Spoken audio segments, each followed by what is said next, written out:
Welcome to Salcedo Paranormal.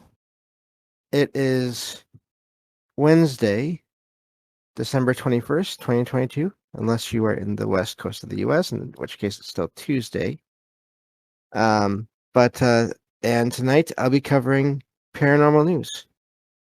As always, you can find all the links to the show and links to social media and other ways to contact me on the podcast page, and that is salcidoparanormal.podbean.com. That's SALSIDO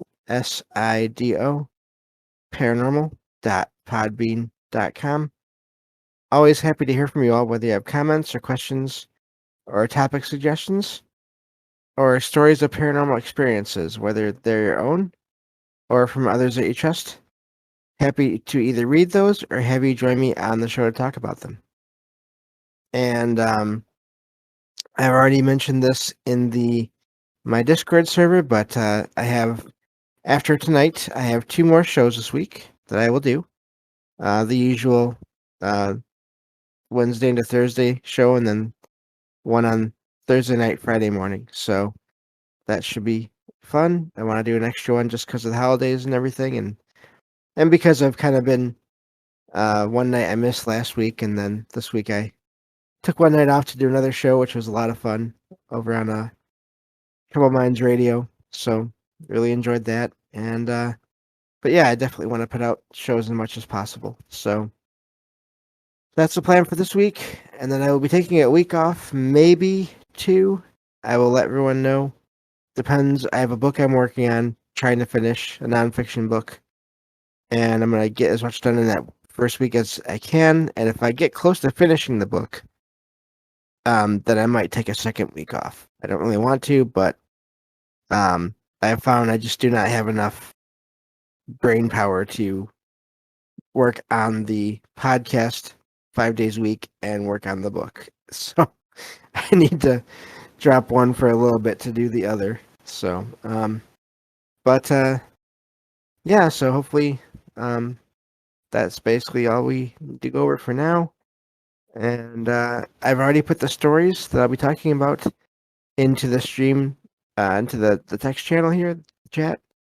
It's for you to all check out because I will just be summarizing them, and definitely check them out for pictures and the full story.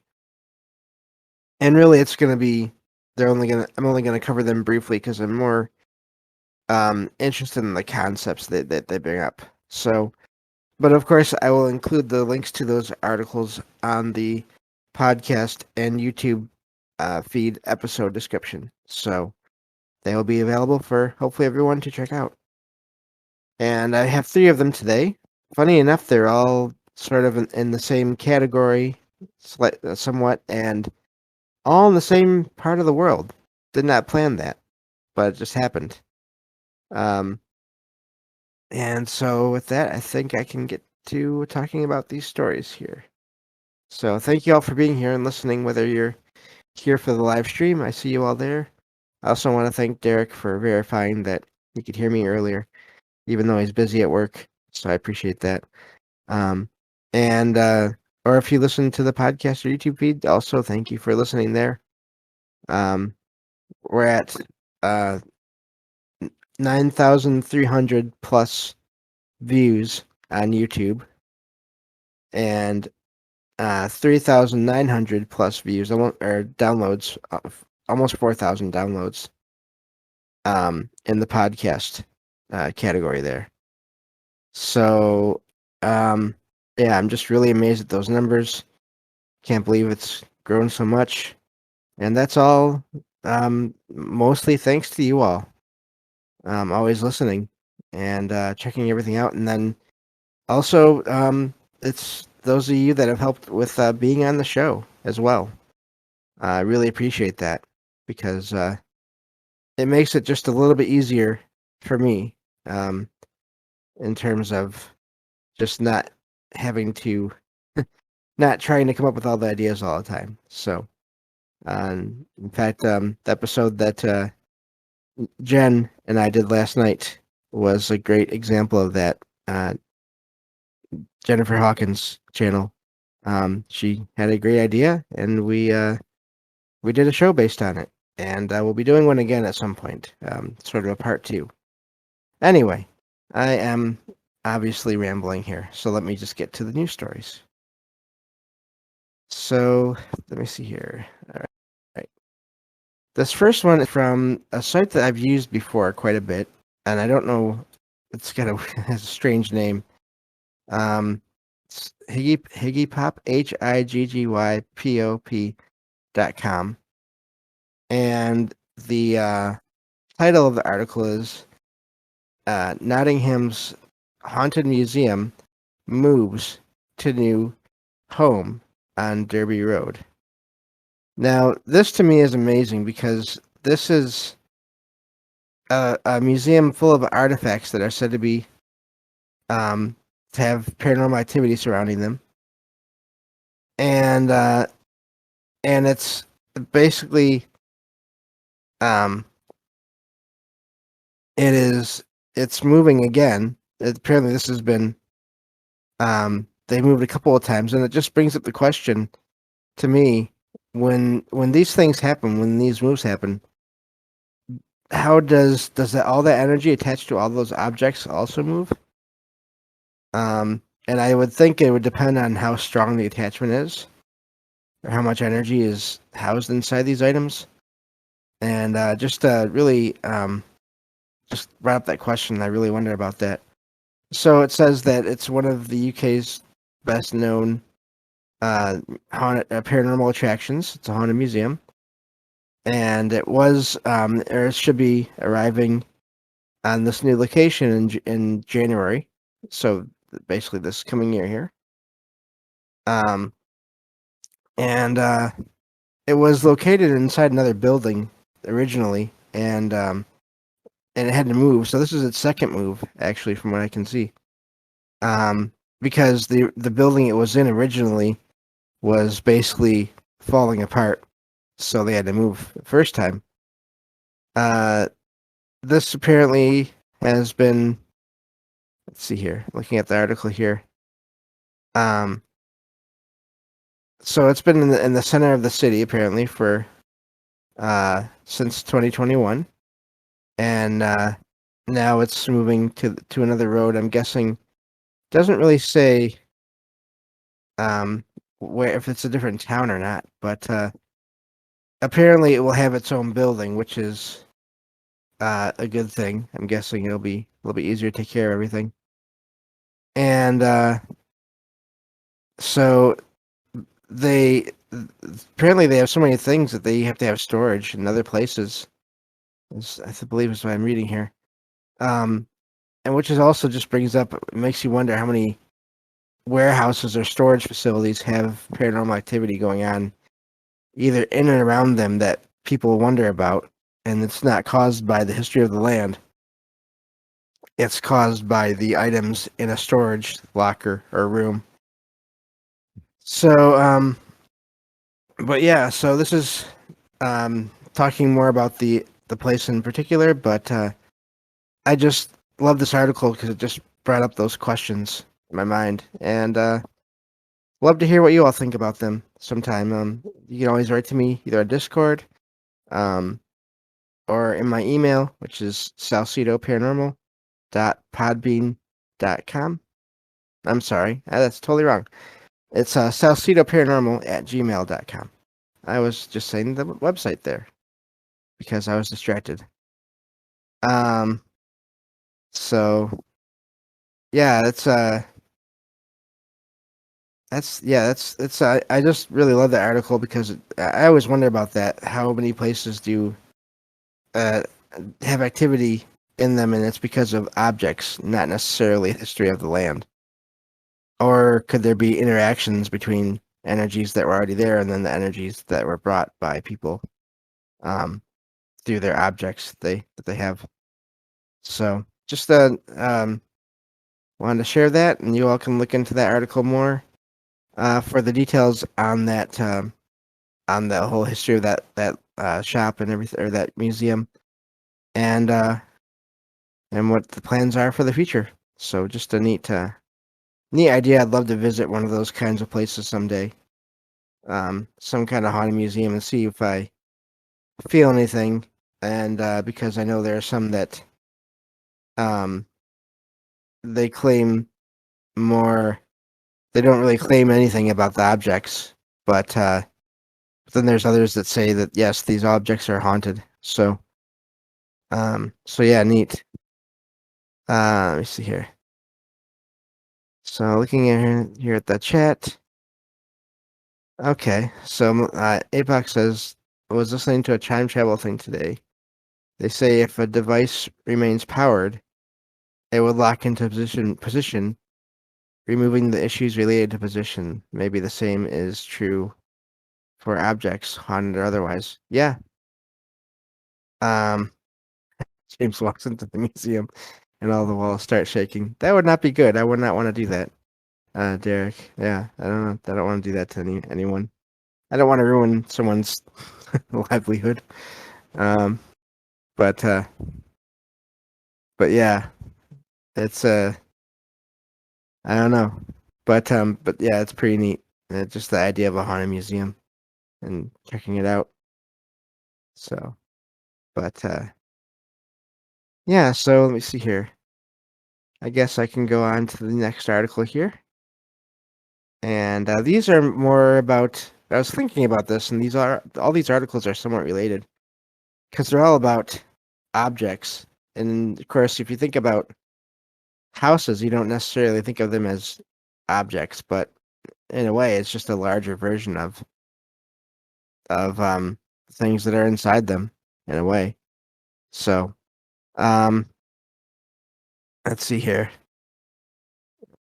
Let me find this. And so let's see here. So, okay. So the address is not necessary. It's constantly connected to the object. Yeah. Yeah. Sorry, Puck, I'm a bit distracted when I'm doing these shows, but that makes sense. Um, yeah, I mean, and then depending on what the object is made of too, I'm sure it uh can play into that. If it is a machine or if it's not too. Uh but yeah, yeah, no worries there. But yeah, so yeah, that's that first article here. And this next one, these next two are actually from let's see here. EDP 20 or 24.co.uk. And this one says the title is Selling Our Haunted Norfolk House. Our estate agent said not to mention the ghost. And this one comes into something that for a long time, before I started looking into all this closely, I had never even thought of, which is the real estate aspect to all this. And so they start talking about um, the idea of how haunted places and um, basically whether or not someone should report that a place is haunted when they sell it. I know in certain areas or certain states in the U.S. there are laws on that regarding you have to say if there's been a murder or death inside a home, or even some places you have to say if you believe that the place seems to have some weird negative effects going on there. And this article here brings up an idea that you might want to. I don't know how much I haven't looked into this, so I don't know how that would work. But that you might want to try to fix is the word they use in this article. A haunted home, in that try to find a way to stop the activity. And I would think it would depend on the situation and how what is going on and what feelings the people are getting from that activity.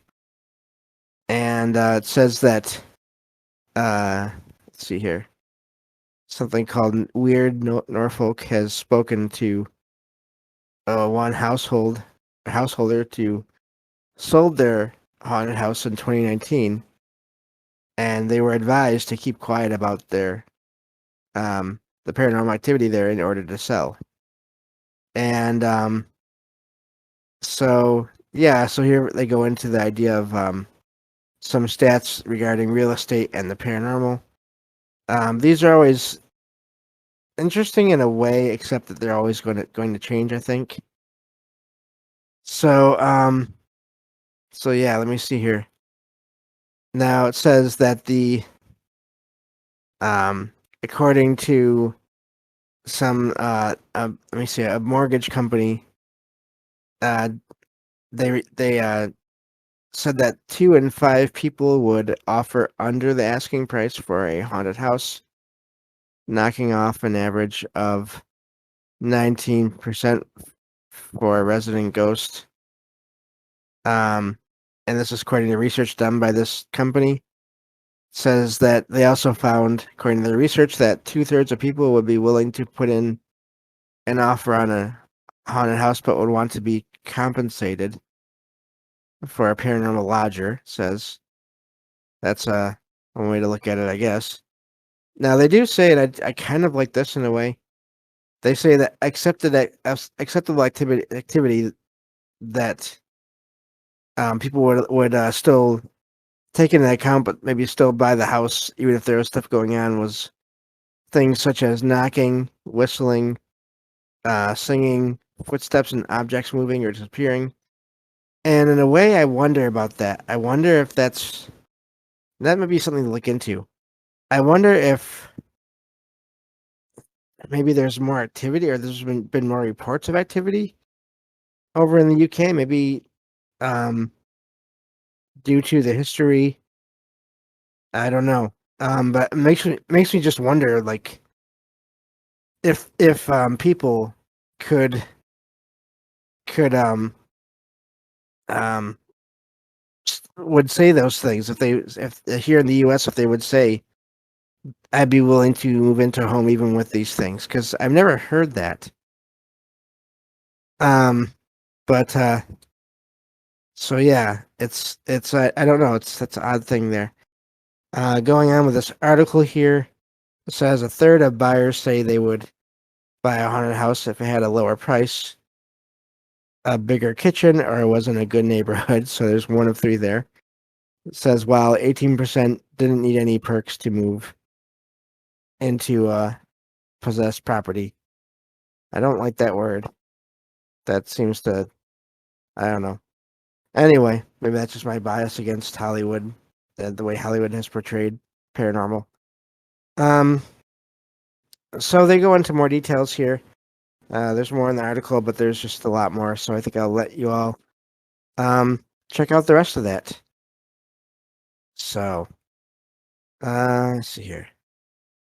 So yeah, it goes into the possibilities of, or things that someone might encounter in a haunted home. I think we've gone over that enough before, so I won't go into that here. But good article there. They go into a lot of details about things you might experience in a place that is said to be haunted, and just the whole connection to the real estate industry. But over in the UK, which is something I had not seen any articles about before. So this was sort of this was really good to find an article about that in a part of the world that I had never looked into before in that way. So, um, let's see here. I'm gonna check back on chat. Yeah, I have one more article. James could. Hello, Jen. James could shake walls. I don't know about that. Um, but but thank you. I think. Yeah. I have one more article here to share. This one is again from that same site, that same website, edp24.co.uk. Not sure if it's 24 or 24, but anyway. This one says the ghostly Norfolk, and again, that's that same region, teachers who haunted childless couples. So this is apparently a ghost story. Um, so this is, now let me see here. Um, I think this might be talking about the same. Wow. Okay, this might be about the same. Maybe not. Maybe not about the same place. If it's about the same place, that's amazing. But if it's not, then that's also amazing. Um, but so this was talking about a home that, and it's in an area called uh Brooks. Let's see here. Yeah, no, Brook, near Norwich. Um, and there is this cottage where these two school teachers who were sisters lived um many years ago. And since then, apparently whenever anyone moved into that house, if they didn't have children, the spirits of the or there'd be apparitions of these teachers that would appear in the home. So apparently, let me see here. Looking at the article here, trying to get to so the let me see here. Sorry about this. 1 second. Okay. So this house had been owned by a family that had two daughters. Again, I already mentioned that part. They kept teaching until they were they were um basically into far into their lives. And when they passed, they both passed in that home. And the new owners moved in, but apparently they moved out quickly. And apparently, but then that's when the story came out from these new homeowners, the people that bought the place, that they had the reason they left because of activity going there. Apparently, there was the wife of the couple that moved in there went into the bedroom one day and saw an apparition of an older woman laying on the bed, and but she thought that she was seeing an illusion. So after that, apparently this happened multiple times, and the that's part of what led to the moving out of this place. So let's see here. So yeah, I'm wondering about that though. If that was some kind of a residual thing, if that's all they saw, then maybe oh, so maybe they're saying here that there was other things happening, which still could be that there was a residual image. So um it says that the house stood empty for a while before it was bought again by another couple, and there was at one point the one of the residents there noticed that their alarm clock was acting strange. Apparently, they had wound it up so it was an old-fashioned physical clock.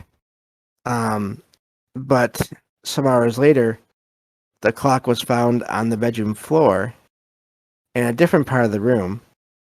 So, apparently that was just the odd thing about it. So it was acting fine, but it just had been moved. Um, so let's see here. Looking at this, so let me see here. So there's more activity here. Reports um, says one day the lady of the house saw or wanted to go and say hello to the neighbor, but when she went to the sitting room of that house or went to that room, she saw what she took to be the same neighbor seated in a chair. Okay, so she spoke to the woman uh, and surprised, basically saying it was a coincidence that basically she was basically said to this image, I was just coming to see you. But then when this owner turned looked away and then turned back, um, this apparition was gone. So um, so yeah, just different activity, different sightings. So maybe there was more. could have been either residual in some cases, or um, could have just been time slips kind of things. Hard to say, but neat story about some strange things that happened in this one cottage. I really wonder. Um, I may have to look it up later and see if there was any if this was the same. I don't think it necessarily said it was the same thing, but still amazing that it's these two places from this one region.